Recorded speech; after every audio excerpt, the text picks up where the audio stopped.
Hello, I'm Jan Paynter, and I want to welcome you again to our program Politics Matters.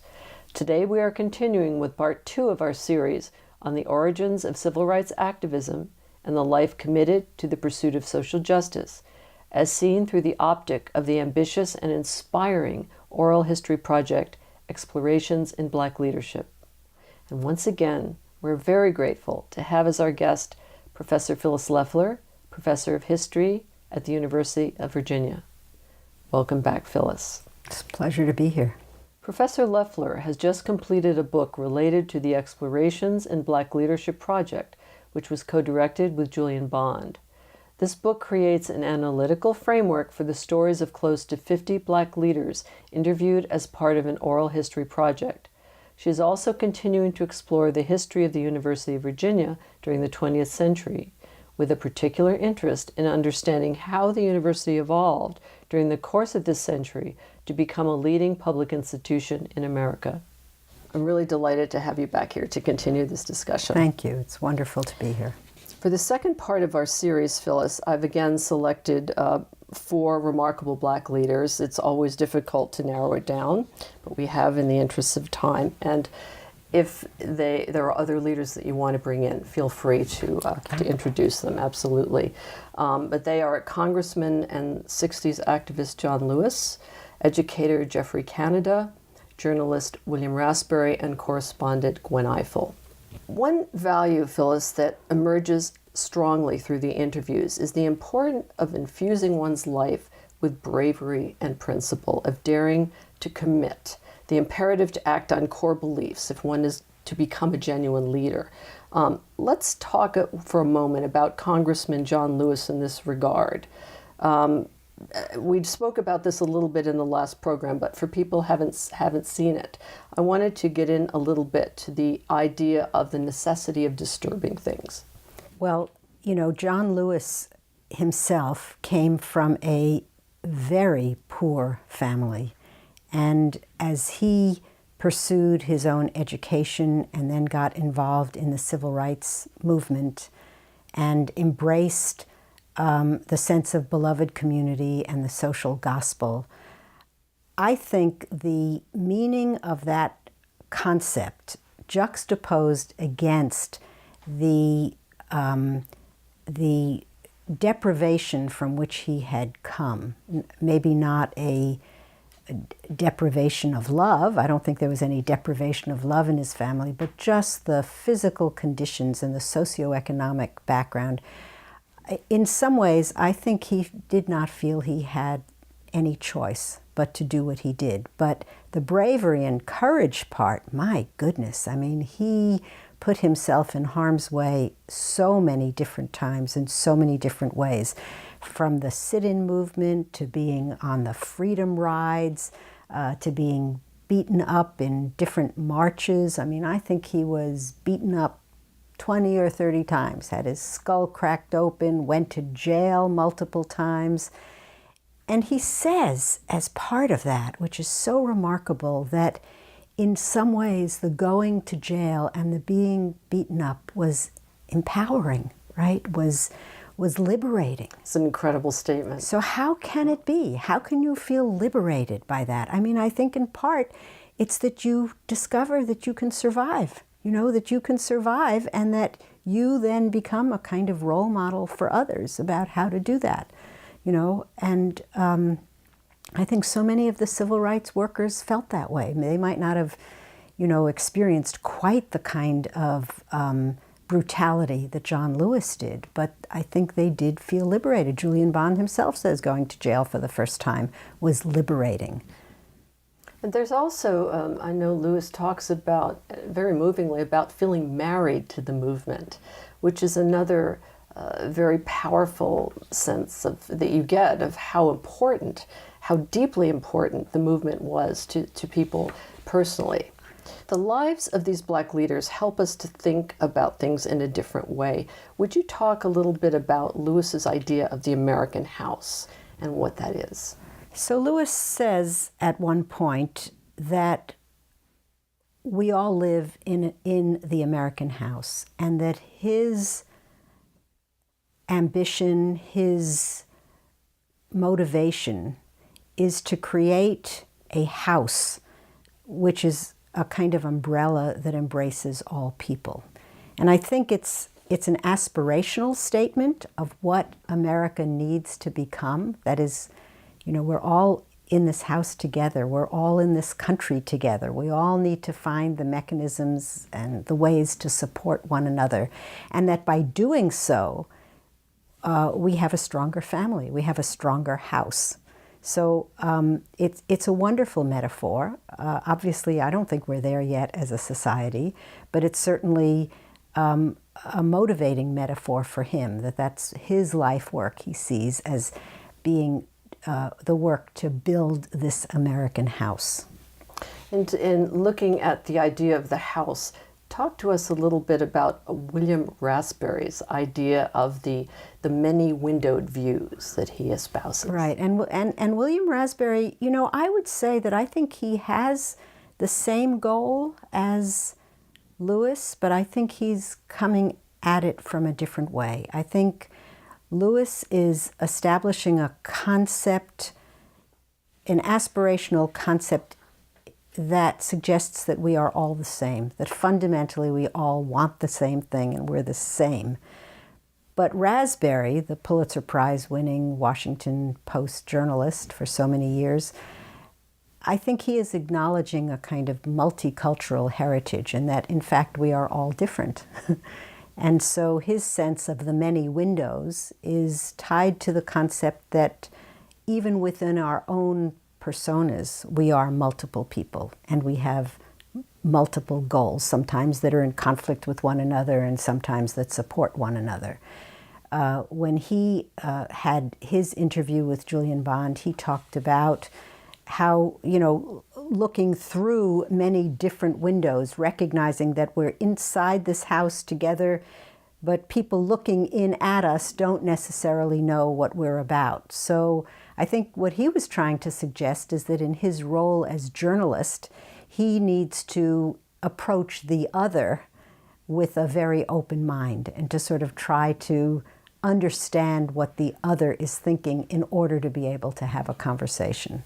It's so interesting to see both Gwen Ifill and William Raspberry, the late William Raspberry's involvement in journalism and how that this furthers the idea of mission and how they each in their different ways in this sense use journalism to witness what is happening in the country. In his case, he dealt with crime, poverty, economic issues. Gwen Ifill talks about the importance in journalism of being a good listener, which is something I think that the Black people in the Black community and leaders become acutely good at, which is listening and observing. Because again, this comes to the idea we haven't discussed precisely, which is the role of the outsider and how that shapes a leader. I wonder if you'd talk about that. Yeah, and I also want to say that both Gwen Ifill and William Raspberry are African American role models who are working within the context of a majority society. William Raspberry is not writing for a Black paper. He's writing for a national syndicate. He's writing for the Washington Post, but a column that is nationally syndicated. Gwen Ifill is representing PBS, right, and both through Washington Week and the NewsHour. So I think they're acutely aware of the fact that they are not simply writing for the Black community and that they really need to find a voice that in which they will become models in and of themselves for responsibility, for self-empowerment, but not lose sight of their roots, but be able to not simply represent one segment of the society. And so, I think that they share that in common. And in a sense, they do bear witness to some of the problems that they see in the society. William Raspberry did regularly in his columns. But at the same time, he really is a kind of moderate voice. He is modeling the incredible importance of individual responsibility. And Gwen Ifill said something of the same in her interview, how she, as an individual reporter, journalist, needs to be responsible personally for understanding the issues that she's going to cover, and look at it through the lens, perhaps, of an outsider, but be able to develop the empathy for that.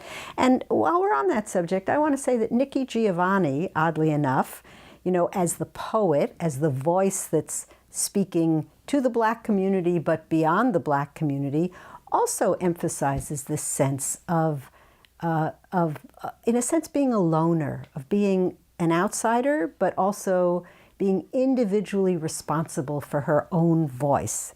She says in the interview that she doesn't believe in role models per se, but that dreams. she is her own person, and she speaks for herself. Well, Gwen Ifill doesn't really fully speak for herself. I think Gwen Ifill feels the need, in a sense, to not share her own perspectives always, but to represent the other. William Raspberry, on the other hand, does speak for himself, but wants to be very conscious of this larger lens of the larger society. One of the things that I found, you mentioned Nikki Giovanni, so moving. Many people, people who find themselves in conditions of poverty, are by necessity live in small spaces, physical small spaces. And one of the things I found interesting is that Giovanni talks about how you, in a sense, carve out a place for yourself in a confined area. And to me, it was very interesting then that she chose poetry as a way of, in a sense, making the best of the page to convey powerful ideas in a small space. I had a friend who was Japanese, and she talked about being poor and living in an overcrowded society. And she said, you look for privacy, you look for finding a way to carve out space, and you go behind your eyes. So when you look at people, you're actually behind there, even though they think you're looking at them. And I thought that was It's a beautiful metaphor. It's a beautiful metaphor. But I think writers especially need to do that, because it's a very lonely profession, and you need to find that quiet space, whether it's a small space, whether, you need to find that space where you can go internally to find your own voice, I mean, Virginia Woolf said that, right? And finding a room of one's own. So it's not limited to the Black community. Perhaps it's more reflective of the particular leadership place, or the particular career that is leading them in this direction. Oh, that's interesting. In working through these really fascinating interviews, Phyllis, the listener comes away with new ways of thinking about what constitutes power. And to speak with Martin Luther King, one of the things that I love that he says is that power at its best is love implementing the demands of justice. And it strikes me in many of these interviews that there's a great deal of that spirit that comes forth. And I wondered if there were particular interviewees that maybe spoke to that idea. Well, in so many different ways, they all speak to that idea. They do. I think. They absolutely do. And I could go through the entire litany of people and demonstrate that. But let's just talk, for example, in this case, might seem like an odd comparison of Geoffrey Canada in creating the Harlem Children's Zone in New York. Geoffrey Canada, of course, is an educator. He grew up in the South Bronx. He talks about, in his growing up years, the trauma of seeing friends killed on the street in front of him. And he goes on, ultimately gets a Ph.D. in education from Harvard, and he comes back to Harlem. And his goal is to create a safe zone for children, and sort of to empower through love, right? To empower these children through a wonderful his example. Commitment and determination that their lives are going to be better than the lives that he saw among his classmates, and that to some degree he and his brothers lived themselves. And it's the need to sort of make a difference in your own community. Need to empower from the ground up, which is, I think, fundamentally comes from a deep, deep sense of commitment to community and to love for community. And I think somebody like Geoffrey Canada recognized that we were losing a generation of children by not seeing what the needs of those communities were and determining that you were going to go into those communities and meet every possible need, whether they are healthcare needs or whether they are counseling needs or whether they are parental needs, that his goal was going to be to empower this community and to bring these children along. He couldn't do the work that he does unless he loved those children as if they were his own. And that was very moving about him too, and you mentioned the violence that he witnessed, and the one very poignant story when he notes that a young boy was making noise, and because he wasn't quiet, a man came out and shot him dead. Mm-hmm. And again, speaking to the larger theme of silencing voices that's so powerful for Black people, and the powerful ways in which they find their voice and speak to injustice is wonderful.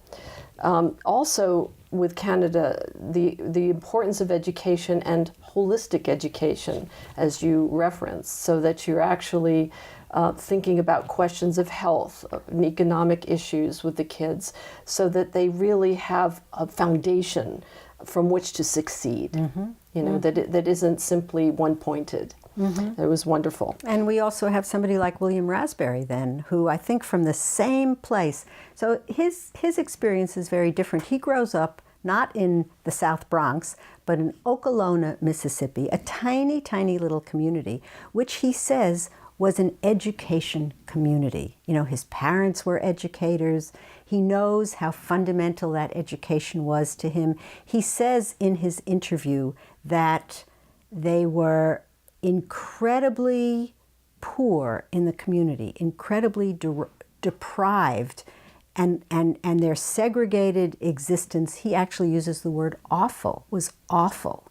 But he says the education was so rich, right? So what does he do after he gets close to the end of his career? Is he goes back to Okolona and he creates this program called Baby Steps, in which he also sees education as fundamental. And I again think it's the love that he felt that came from his own parents, the love that he felt that allowed him to escape this community. He's now going back and taking the young parents who didn't have the benefits that he had and trying to pull them along by demonstrating what parenting involves and how to introduce education into your home long before the children ever go to school.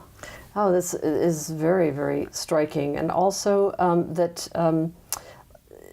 we come back to this sense of mission, of giving back, that's so integral in the upbringing and Mm-hmm. the mentoring of Black leaders. Mm-hmm.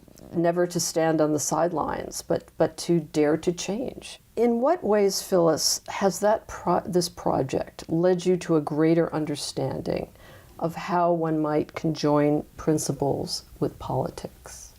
Well, I think one of the most powerful aspects of these interviews as a collective whole for me goes back to something that my good friend Julian Bond regularly says whenever he's asked, is, you know, he always says, when young people say to him, we don't have the opportunities you had, we can't make the kind of difference you made, what should we do?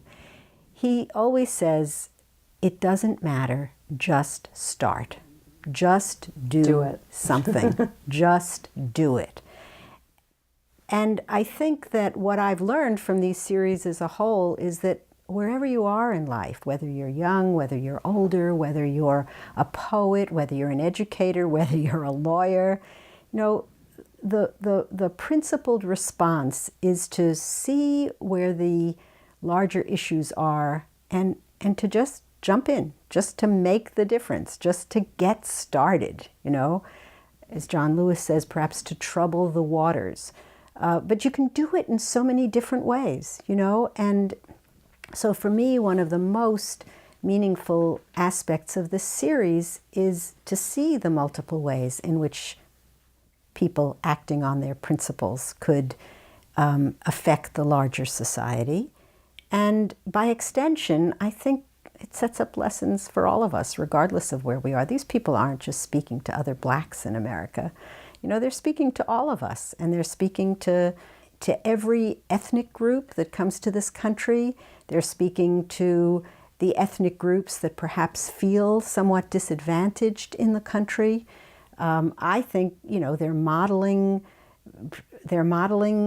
for every possible group, both rich and poor, both, you know, minority and majority, because their stories are just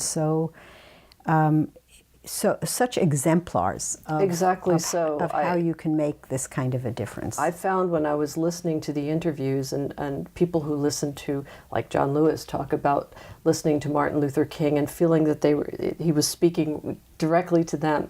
And as I watched and listened to these interviews, Phyllis, I felt that same sense, that just what you're talking about, that these are lessons, these are signposts that I need to really take in and absorb in my own life, so that each person watching them can learn how to make a difference, what their particular mission is, to return to the idea that we started the two programs with.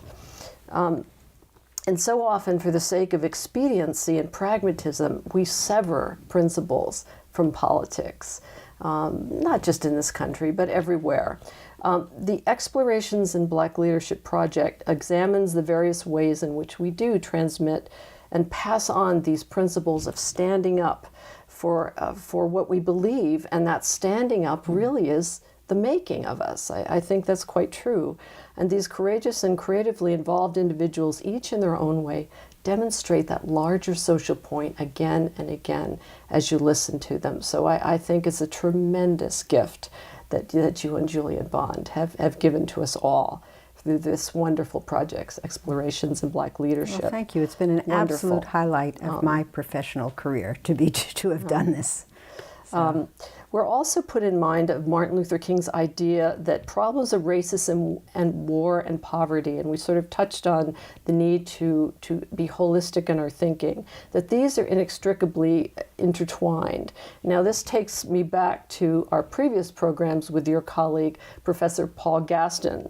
And the ideas contained in Henry George's ideas in this book, wonderful book, Progress and Poverty, that for a society to thrive, all three of these issues must be addressed. And again, you know, Martin Luther King speaks about the importance of, we may have touched on this in our last program, on not being afraid to ask questions of our society, to disturb the order, as we've been talking about, and so that we can make America what it ought to be. And in thinking about this, again, the words of King come to mind, which I wanted to close with today. And he says, "And wherever men and women straighten their back up, they are going somewhere, because a man can't ride your back unless it is bent." Oh, it's beautiful. Yeah. Thank you again, Phyllis, so much for doing this series today. I'm deeply grateful. Well, for sharing I'm thrilled to be here. I really admire your program. Our thanks to everyone at home for joining our conversation. If you would like more information concerning the topic under discussion today, we invite you to take a look at our website at politicsmatters.org. We will be posting a number of books, articles, and relevant links on the history of civil rights there for you. You will also find there a comprehensive archive of all prior Politics Matters programs, which you may watch in their entirety at any time. We'll also be posting extended versions of interviews online on our site as well, and we'll shortly be adding more content. I want to encourage everyone watching today to go to the website for this remarkable interview series, Explorations in Black Leadership. As you can see, the website is located at the bottom of your screen. We will also be posting this web address on our Politics Matters site as well. We're in the process of revamping our website, which will be completed within the month, and we will be including extended versions of recent interviews in the archive as well. As always, we are particularly interested in hearing from you with any questions, concerns, and ideas for future programs. We encourage you to email us at info politicsmatters.org. We air on PBS WVPT on the last Sunday of every month at 11:30 a.m. Thank you again, and until next we meet, I'm Jen Paynter, and this is Politics Matters.